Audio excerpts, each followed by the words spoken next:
Okay, so Pat King at Caitlin Hughes PR sent me across this new one. It is called iPossessed, and it is from directors Jerry Sommer and Carl Rimi. Carl Rimi and Javier Mayo wrote the film. Hold on for a second. Yes, they wrote the film. It is produced by Carl Rimi, Javier Mayal, executive produced by Tim Barrington, Tami Lee Boothby, David D. Greenberg, Warren Scott Krishbaum, Tracy Minkin, Rob Rayhart, Mahmood Shihadi, Angela Hamerick Wolf, and Robert Wolf. It is co-produced by Jerry Sommer and associate produced by Tina Pfeiffer. The music was handled by Eric Schroeder.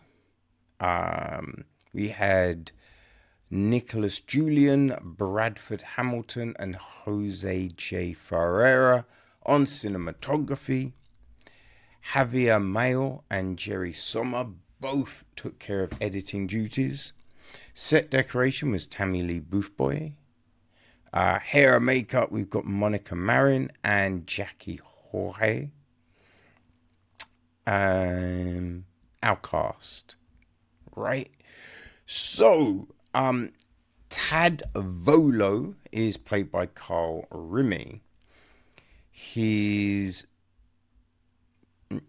okay, right? His wife or girlfriend, I can't, I'm not sure, is Danny. She's played by Natalie Stavola.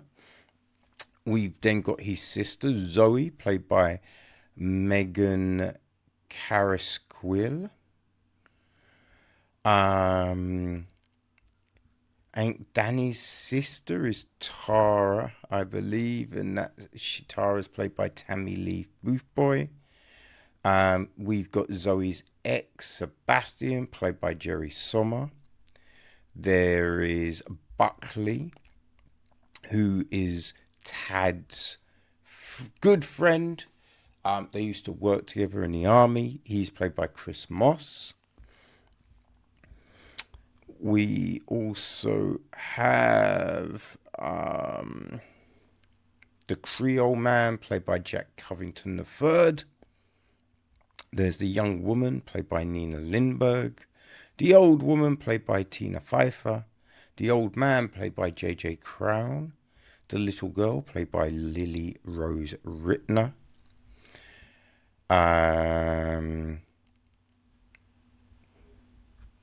There's Lieutenant Rivers, played by Samantha L. Johnson. That's probably the main lot of people that we come across in here. Now, the film is this. Career Army Ranger sniper Tad Volo, recently retired from the military, has purchased a farmhouse in the middle of nowhere. 3 months later, he has a housewarming party at the farm. The guests include his younger sister Zoe, his girlfriend Danny, her sister Tara, along with his best friend and former Army Ranger sniper Buckley. What begins as a night of reacquainting suddenly turns into a nightmare when an unseen entity takes Zoe's innocent nature and possesses her. Zoe, possessed, makes a pact for them to stay the night, and if anyone leaves before 6 a.m., it will tear Zoe's soul apart. Tad does everything in his power to keep the others from leaving in order to save his sister. Throughout the night, Tad's PTSD and hallucinations resurface from a dark secret trauma that occurred on the battlefield 10 years ago to the day. he finds himself not only battling the demon inside his sister, but also the one inside himself. Tad's behaviour begins to worry the group, which begs Buckley to ask the question, am I running from a demon or from you? As the night progresses, the clock ticks. The entity possessing Zoe begins exposing the secrets of Tara, Danny, and Buckley. Secrets that they've been keeping from everyone. Secrets that will change their lives and the ones around them forever, but only if they can survive the night. So there you go. Now, with this film, I think they're trying to look at a number of different things, right? Like relationships, friendships, I think fidelity, infidelity, right?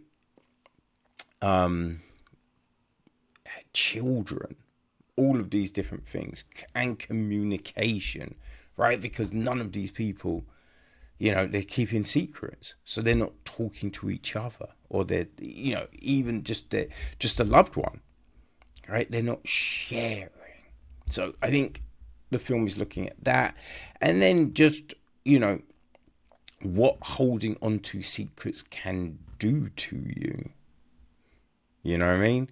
And especially like some big ones, right? I think it's saying Tad is suffering from PTSD from the battlefield, but it seems it's not really that, right? It is something bigger, right? It's another secret that he was holding that he wasn't able to like action upon, in the greater world itself. And I think that's the thing that really seems to be messing him up. So we have all of that, which, that can make a good story, right? I think with this, it's saying the spirit possesses Zoe with an innocent nature. But as a viewer, I mean, you don't really get if she's got an innocent nature at all. Because we don't really go into too much depth on anyone, So, you don't really know. And then you don't really, like, the whole possession thing is a bit whiffy. How that always comes about. Because I think usually with stuff, like someone's been messing around with a book, or they do a particular thing and that opens up the gates and bum bum bum. In this, it seems a bit like out of the blue in a way. And the film opens up, right? We have this situation with a woman, and then those events lead into, we got Tad working on the farm, and then Zoe turns up, right? And then we have everyone else turn up, but turn up in a way that's so kind of goofy.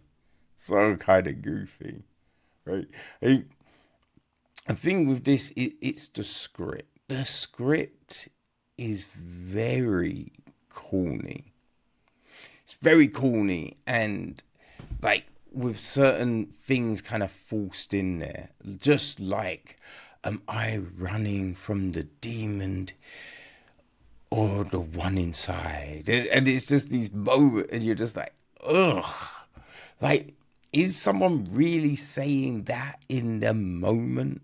Right? When everything's going to hell, someone's gonna, like, they're gonna take a photo and Tad's like, oh, before we do this, I would like to say, and this whole thing about time and seizing the day, and it's just like, oh, like these bits really felt kind of ham-fisted.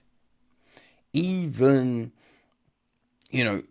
some of the like the conversations between people, right? There's a moment, right, where we have Tad in the shower for whatever reason. You know, shower, as I've said it so many times, shower scenes are the weirdest ones because there's usually not a need, right? There's not a need for a shower scene. You know what I mean? So he's in the shower, and then Danny joins him in the shower, right? He is like, something happens and he gets out the shower, and then we're just kind of, the camera is on Danny, but she's kind of covering up her chest, like with her arms kind of crossed over herself, and it's just the weirdest because it's just like, why would you be doing that in the shower? Because it's only you two, right? There's no one watching, so you're not. There's no reason for her to be like, don't look at. He was just looking and feeling you, right? So there's no need. So it's such a weird scene. Now, obviously, she doesn't want to expose herself, right? So they're just like, oh, so we're having a scene and you just do this so no one sees your bits, right? But it's just, don't have the scene. There's no need. Like, you could have had the same experience that they're trying to put across with them just sitting on the edge of the bed kissing or something like that, right? It doesn't have to be in the shower. So, you know, there's these weird moments in the film that you're just kind of scratching your head about. Like, another thing is the chemistry between the cast. It doesn't really feel like these are friends and family, right? Doesn't really feel like that. And we have this stunted delivery a lot of the time, right? You have people screaming and you're like, oh, I am angry. You know what I mean? It just feels like that. And it's just like, oh, right? I do not get any actual emotion here, right? Just screaming doesn't actually signify, right? It can come off super forced, you know? And that's what you get here. A lot of super forced emotion where what you need is, you know, real gravitas, real like feeling that transcends. You know, you don't need words. You can just see everything etched on their being. You know, and we do not really get that here. It's funny because in one of our other films this week, Shadow of God, the emotion is handled very well. You know, you really do buy a lot of the stuff that's going on in that one. So I think, you know, it's a contrast, right, of ability to portray, you know, and that's what we have. There are these flashbacks and things that you kind of have to question, right? But it's kind of done in a way that still is a little clunky, right? It's a little clunky, you know, which is a shame. It's a shame. Now, I do believe, right, that this is the directorial debut from Jerry Sommer and Carl Rimi. I think it's the first thing they both directed, and it's the second thing that Carl has written. So, you know, they're finding their feet, right? Finding their way. It's a cast of new actors and actresses. So, yeah, you know, I'm sure that from this, they will build and learn and grow, right? So as a first feature, you know, you got to take your hats off to anyone doing the thing, right? But yeah, it could have been a stronger experience. Could have been a stronger experience. There's something that happens at the very end, and you're just like that. It made no sense whatsoever, considering the condition, right? If yeah, if it wasn't for a certain thing, yeah, fine, boom. But considering how we saw the thing, let's say, not yeah, that it just wouldn't and couldn't have happened, because it's not so much even the distance, but it's then also the maneuvering to do something, and you just think even that in itself would have just been impossible. So yeah, these weird moments, these weird things, these inconsistencies in this film, you know. So yeah, iPossessed. It is out right now on all your favorite VODs, right? And Cranked Up TV. You can watch it there if you have that subscription.